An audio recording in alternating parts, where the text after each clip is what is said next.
أما ما يتعلق بشبهة المنافقين في قضية أن الطواف مختلط، فنقول قد أجاب على ذلك العلماء والتابعون، وبينوا أنه لم يكن نساء النبي صلى الله عليه وسلم يخالطن كما ثبت في البخاري، وكانت عائشة تطوف حجرة عن الرجال، لم يكن يخالطن.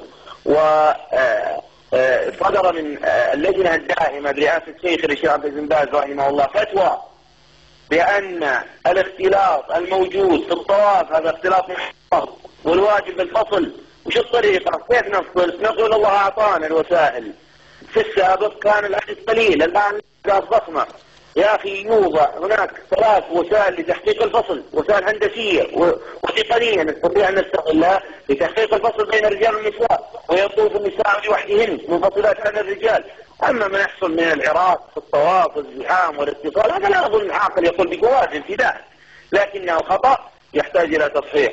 وش المعنى يا أخي؟ يهدم المسجد كاملا ويبنى من جديد ليكون أضعاف الموجود، فبدأ يكون دائري وضخم وكبير، يكون 10 أدوار 20 دور 30 دور، ويكون هناك مجموعة من الأدوار للنساء ويتحقق به الطواف، ويمكن أن تكون هناك بعض الوسائل التقنية حتى في تسهيل المطاف من العربات المتحركة ونحو ذلك.